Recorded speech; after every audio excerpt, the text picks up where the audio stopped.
Well, the FBI has arrested more than 100 people they believe were involved in last week's riot at the U.S. Capitol. You are looking at some of the rioters who are now facing federal charges, and we have just learned another suspect has been arrested in Kentucky. The FBI arresting Damon Beckley for unlawful entry and disorderly conduct. He is currently in federal custody. Investigators also focused on stopping any potential threats during Wednesday's inauguration. The FBI combing through social media posts, reportedly adding federal air marshals on flights into the Capitol, banning weapons from checked airline luggage, and screening officers who will protect the ceremony, among other measures. Joining me now to talk about security is J.J. Green, National Security Correspondent at WTOP News in Washington, D.C. J.J., good evening. Good evening to you. How are you? J.J., we're doing good here. Hope you were doing well. You and I spoke during the riots 10 days ago now.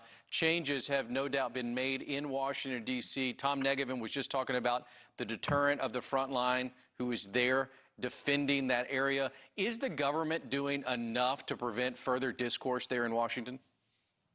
Oh, yeah, they are. And the arrest of Mr.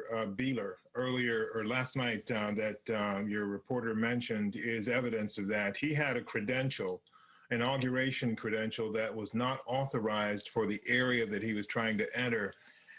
And they caught it. They realized it. They checked him out thoroughly. They also realized once they did it that he had weapons, which are not allowed in D.C. Guns are not allowed. Ammunition is not allowed. And believe it or not, a lot of people make that very same mistake quite often. But the bottom line on it is at this time, in this climate, considering what happened 10 days ago when we spoke, authorities are not going to let anything slip through. So that is just one of the ways in which they are doing everything they can. The other parts of what they're doing is paying closer attention to intelligence. They're also paying very close attention to what's happening on the ground. And there is a massive effort on the ground, in the air, and on the sea, everywhere in cyberspace to make sure they don't miss anything. JJ, I'm curious, inaugurations happen every 4 years. The level of security that we're seeing in 2021, is it something that we've never seen before? No, we haven't seen this before. At least I can say I haven't. I mean, you have 25,000 National Guard or troops on the ground in Washington. That's unheard of. And I don't believe any inauguration has ever had that many National Guard troops on the ground. And when you think about not just that, you have an unprecedented level of other kind of security activities taking place in the background as well. So you have a situation here where people realize when they look out at the Capitol that it's not the same as what we see at any other, and what we've seen at any other inauguration throughout history. And you can take that to the bank that this is definitely not the last or any inauguration that we will see this kind of security at in the future, considering where we are in this climate, right now with so much polarization in the country. It's likely to happen again unless things improve in some other sectors of American society. JJ, you mentioned the Virginia man who was arrested yesterday. According to the court files, there's a lot of different things about his beliefs. What does it tell you about him and the security that officials have as we're leading up to the next few days there in Washington? Well, it's a very complicated thing. I mean, he's allowed to have his beliefs. He's allowed to have weapons. He's allowed to put bumper stickers up in his car and in his vehicle, and those bumper stickers can say controversial things. The Constitution gives him the right to say and do those things. What it doesn't do is give him the right to bring weapons into the District of Columbia, which, as you mentioned and showed in your map before, does not allow that.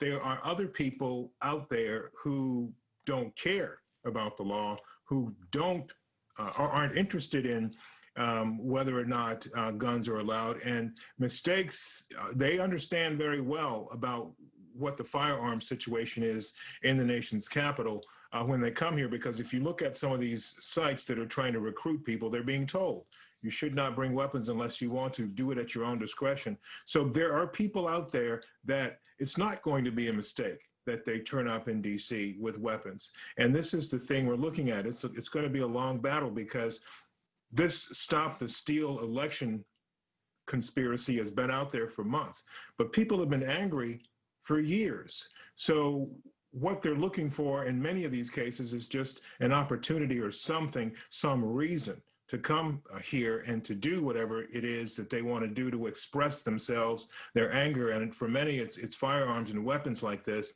And this is not something that's going to be tolerated. So it is a situation that we have to watch and be very careful about.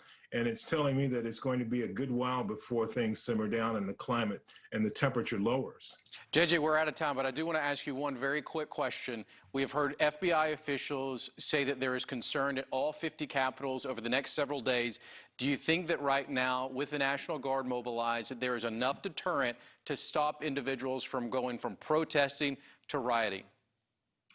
Well, in the District of Columbia, sure, and not sure about other locations around the country. I've spoken to folks in a few places, for instance, Massachusetts, California, Virginia, and I spoke with Virginia's Director or Secretary of Public Safety and Homeland Security, Brian Moran, and he said to me, "We're ready."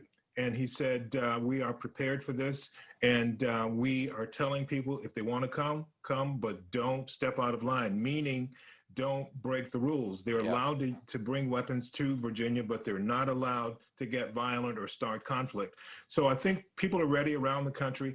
The question is, just how ready are they, and how will protesters conduct themselves tomorrow? JJ Green, thank you.